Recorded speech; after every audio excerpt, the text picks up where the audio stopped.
Hello the student of class 10। आज हम लोग ये जानने वाले हैं कि what is a human nerve system. ठीक है ना। देखो भाई, सिंपल बात करते हैं तो इसमें पता चलता है कि जो भी हम लोग के सारे जो वर्टिब्रेटा होते हैं, कौन होते हैं जो हम लोग के सारे वर्टिब्रेटा होते हैं, तो सारे के सारे वर्टिब्रेटा जो हैं किसमें आते हैं, ये पूरा का पूरा फंक्शन उन लोग के अंदर यही होता है। ठीक है ना। तो सबसे पहले हम लोग ये जानेंगे कि वर्टिब्रेटा में हम लोग के कौन आते हैं, ह्यूमंस भी आते हैं, हम लोग भी आते हैं। ठीक है। तो जितने भी अदर स्पीसीज हैं जो कि क्या है, वर्टिब्रेटा है, उनमें ये हम लोगों को नर्व सिस्टम देखने को मिलता है। लेकिन इसमें कुछ डिफरेंस होता है, जैसे कि कुछ ऑर्गेनिज्म में थोड़ा सा वेल डेवलप होता है, कुछ ऑर्गेनिज्म में थोड़ा सा लेस डेवलप होता है। ठीक है। तो जो ह्यूमन बॉडी होती है वो उसका जो नर्वस सिस्टम होता है वो तो क्या होता है, वेल डेवलप होता है। ठीक है ना। तो हम लोग बेसिकली बात करेंगे कि human nerve system are divided into three part. First one is central nerve system, second one is peripheral nerve system and second one is automatic nerve system. ठीक है ना। तो देखो भाई, जो हम लोग का सेंट्रल नर्व सिस्टम है वो सिंपल क्या करता है, processing centre of the body है। मतलब जो भी चीज हम लोगों का जो करने वाले हैं, जो चीजें हो रही हैं, या फिर हम बात करते हैं कोई चीज हम सोच रहे हैं, कोई चीज हम बोल रहे हैं, कोई चीज हम मूवमेंट कर रहे हैं। ठीक है। ये सब सारी चीजें किसमें आएंगे, सेंट्रल नर्व सिस्टम के अंदर ही आती है। ठीक है ना। इसमें देखिए, central nerve system coordinate work with the brain and spinal cord. ठीक है ना।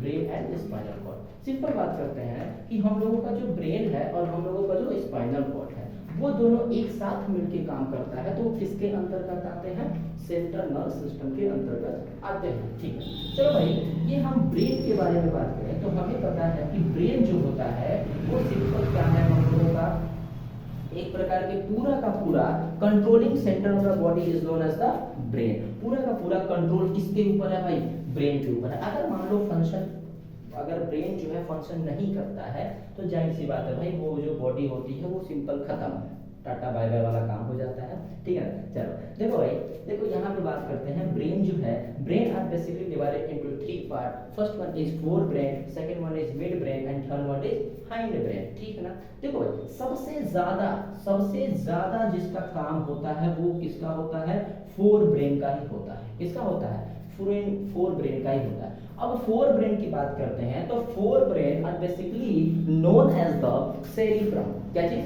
सेरिब्रम। देखो भाई, जो सेरिब्रम है वो आपका बहुत ज्यादा कॉम्प्लेक्स है। क्या है, बहुत ज्यादा कॉम्प्लेक्स है। मतलब कि इसके अगर फंक्शंस की बात कर लेते हैं तो फर्स्ट फंक्शन इज थिंकिंग। क्या चीज, थिंकिंग। जो भी हम लोग सोचते हैं, जो भी आप सोचते हैं, जो भी दूसरे लोग सोचते हैं, वो रिस्पॉन्सिबल कौन सा होता है, ब्रेन का कौन सा पार्ट होता है, तो that one is fore brain. देखिए, कंट्रोल वॉलेंट्री एक्शन, अभी जस्ट पिछला वीडियो में मैंने बताया था कि what is the difference between the voluntary and involuntary action. ठीक है ना। ठीक है। तो इसमें सिंपल बात कर लेंगे, ये क्या कंट्रोल करता है, वॉलेंट्री एक्शन को कंट्रोल करता है। उसके बाद से बात करते हैं स्टोर इन्फॉर्मेशन। जो भी हम लोग जो है इन्फॉर्मेशन को स्टोर करते हैं, जैसे कि अपने दोस्तों का नाम याद करते हैं, जो भी मतलब चीजें हम लोग मेमोराइज करते हैं, ये सारी चीजें किसमें आती हैं, स्टोर इन्फॉर्मेशन। ये किसमें आता है, आपके फोर ब्रेन में आता है, दैट इज अ सेरिब्रम आता है। ठीक है ना। चलिए, उसके बाद से देखिए, अगर इसके और फंक्शन की बात करें, हम लोग को भूख लगती है। ठीक है ना। हम लोग को जब भूख लगती है तो ये रिस्पॉन्सिबल कौन है भाई, फोर ब्रेन ही रिस्पॉन्सिबल है। ठीक है ना। चलो, उसके बाद से देखो, अगर हम बात करते हैं रिसीव सेंसरी इम्पल्स। अभी देखिए जस्ट बात किए हैं हम लोग, बात किए नहीं किए हैं कि जो भी इम्पल्स हम लोग रिसीव करते हैं वो पहले कहाँ होता है, सेरिब्रम में ही देखने को मिलता है। चलिए, उसके बाद से देखिए हम लोग मिड ब्रेन के बारे में बात करते हैं। तो मिड ब्रेन जो होता है वो बेसिकली मेन, उसका जो मेन फंक्शन की बात करते हैं तो वो सिंपल क्या बात करता है, associate with the vision, hearing, motor control, sleeping, weight और टेम्परेचर रेगुलेशन। ठीक है, समझाते हैं। सिंपल बात करते हैं कि मिड ब्रेन का फंक्शन ये चीज होता है, कोई चीज अगर हम सुन रहे हैं, जैसे कि आप जो है वीडियो देख रहे हैं, हम जो है बोल रहे हैं, आप जो है सुन रहे हैं, ये सब कंट्रोल कौन करेगा भाई, यहाँ का टेम्परेचर क्या चीज है, हम लोग की बॉडी का टेम्परेचर क्या चीज है, वो कौन मेंटेन करता है, मिड ब्रेन ही मेंटेन करता है। चलिए, उसके बाद से देखिए, अगर हम मिड ब्रेन की बात करते हैं, मिड ब्रेन में mid brain are divided into three part. First one is cerebellum, medulla, pons. क्या चीज है, सेरिबेलम, मेडुला एंड पोन्स। ठीक है ना। देखिए, अगर हम इसके मेन फंक्शंस की बात कर लेते हैं, maintain body balance, maintain the body balance. Body को कैसे कैसे हम लोग बैलेंस करते हैं, जैसे कि सिंपल हम लोग पहले वीडियो में देखे थे कि जो हम लोग का कान होता है, वो किसका काम करता है, हियरिंग का काम करता है, लेकिन दूसरा इसका मेन फंक्शन और क्या होता है, बैलेंसिंग का भी काम करता है, ठीक है ना। अब क्या है, कंट्रोल द बॉडी मूवमेंट, जैसे कि हम कैसे चल रहे हैं ये सब कंट्रोल भी कौन करता है, कौन करता है, ब्रेन करता है, ठीक है ना। अब देखिए अगर हम बात करते हैं कि इनवॉलेंटरी एक्शन के बारे में, तो अभी वॉलेंटरी कौन कर रहा था, फोर ब्रेन मेंटेन कर रहा था, अब हिंड ब्रेन क्या मेंटेन करेगा, इनवॉलेंटरी एक्शन मेंटेन करता है, ठीक है ना। देखो भाई सिंपल क्या है कि अभी हम लोग mid fore brain, mid brain, hind brain के बारे में थोड़ा थोड़ा डिटेल थोड़ा ही पढ़ रहा है। अभी नेक्स्ट वीडियो में हम जो है इसका पूरा फुल डायग्राम बना के अच्छे से एक्सप्लेनेशन होगा, अभी बस शॉर्ट है, ठीक है। चलिए भाई सेकेंड वन इस बात करते हैं स्पाइनल कॉर्ड के बारे में। तो स्पाइनल कॉर्ड के बारे में ज़्यादा हम लोग को नहीं पढ़ना, सिंपल जो है इसमें जो है जितने भी रिफ्लेक्स एक्शन होते हैं क्या होते हैं हम लोग देख चुके हैं, यहाँ पे बेसिकली क्या होते हैं, रिफ्लेक्स एक्शन होते हैं, ठीक है ना। चलिए देखिए भाई अब यहाँ पे एक बार समराइज कर देते हैं कि जो सेंट्रल नर्वस सिस्टम होता है वो सिंपल क्या होता है, processing centre of the body होता है, ठीक है। जो भी हम लोग को क्या चीज़ करना है, क्या थिंक करना है, मेमोरी सेव करना है, कोई भी कैसे हम चल रहे हैं, सब कुछ कौन मेंटेन करता है, हम लोगों का सेंट्रल नर्वस सिस्टम मेंटेन करता है, ठीक है। Central nervous system are divided into two part, first one is brain and second one is spinal cord. Brain are divided into three part, first one is whole brain, second one is mid brain and third one is mid brain होता है, ठीक है। चलिए दूसरी बात करते हैं हम लोग peripheral nervous system. Peripheral nervous system simple देखो भाई इसमें सिंपल नर्व की बात करेंगे, किसकी बात करेंगे, नर्व की बात करेंगे। तो इसमें क्या है, क्रेनियल नर्व है और ये क्या है, spinal nerve. First one is cranial और सेकंड वन इज स्पाइनल, ठीक है ना। देखो भाई जो क्रेनियल नर्व है, क्रेनियल से आपको पता होना चाहिए कि हम लोग ब्रेन के बारे में बात कर रहा है, किसके बारे में बात कर रहा है, ब्रेन के बारे में बात कर रहा है, ठीक है। तो ये जो क्रेनियल नर्व है वो कहाँ से निकलता है, हम लोगों के ब्रेन से निकलता है। कहाँ से निकलता है, ब्रेन से निकलता है और ये हम लोग के सेंस ऑर्गन तक ये इंफॉर्मेशन लेके जाता है। क्या बोले हैं हम, ब्रेन से ये निकलता है और ये इंफॉर्मेशन कहाँ लेके जाता है, सेंस ऑर्गन के पास लेके चला जाता है, ठीक है ना।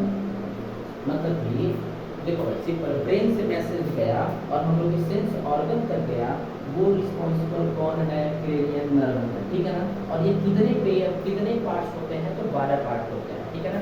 दूसरा हम बात करते हैं स्पाइनल नर्व के बारे में। तो देखो भाई स्पाइनल नर्व जो होता है, स्पाइनल नर्व जो है कहाँ से निकलता है, आपके स्पाइनल कॉर्ड से निकलता है, ठीक है ना।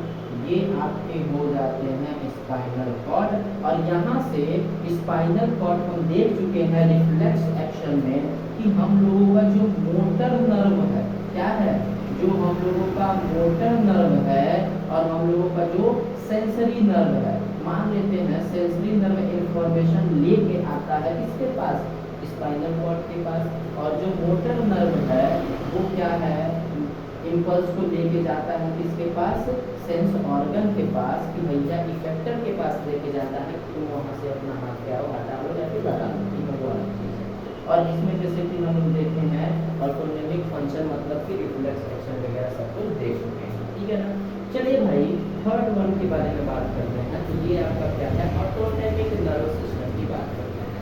Autonomic nervous system are divided into two part, first one is parasympathetic and second one is sympathetic. क्या है, पैरासिम्पैथेटिक एंड सिम्पैथेटिक। इसके बारे में डिटेल में हम लोग जानेंगे क्योंकि बोर्ड में आपके बहुत ज़्यादा क्वेश्चन पूछता है कि what is the difference between the sympathetic and parasympathetic. थोड़ा सा बता देते हैं। सिम्पैथेटिक का मतलब ये होता है कि मान लो आप कहीं जा रहे हो, ठीक है ना, और आपने जो है ये देख लिया, ये ठीक है ना, मतलब कि स्नैक देख लिया, कोको देख लिया, ठीक है ना, हम लोग के वहाँ कोको बोला जाता है। इस सिम्पैथेटिक में अगर मान लो सिंपल तुमने क्या किया, गया कहीं गए और वहाँ आपको मिल गया एक कोबरा मिल गया, ठीक है, उसके पास से आपका जो भी रिएक्शंस होंगे वो सारे के सारे सिम्पैथेटिक नर्व सिस्टम के अंतर्गत आ जाएंगे। अगले वीडियो में हम लोग इसके बारे में डिटेल में देखेंगे। और देखो भाई सिंपल अभी हम लोग सिंपल ये हम लोग देखेंगे फ्लो चार्ट में बस समझ लिए हैं, लेकिन जब नेक्स्ट वीडियो में हम लोग आएंगे तो पूरा डिटेल में एक एक को देखेंगे, ठीक है ना। लेकिन हाँ ये चीज़ है भाई कि क्लास 10th के लिए ये मोर देन एनफ है, ठीक है ना। इसके अलावा आप 10th में जो है नहीं पढ़ने वाले हैं, ठीक है। अभी जब हम लोग नेक्स्ट वीडियो में आएंगे तो इसके बारे में एक एक का जब डिटेल देखेंगे तब आपको देखने को मिलेगा कि हाँ भाई कुछ ज़्यादा बताया है, ठीक है ना। चलिए ठीक है, ओके।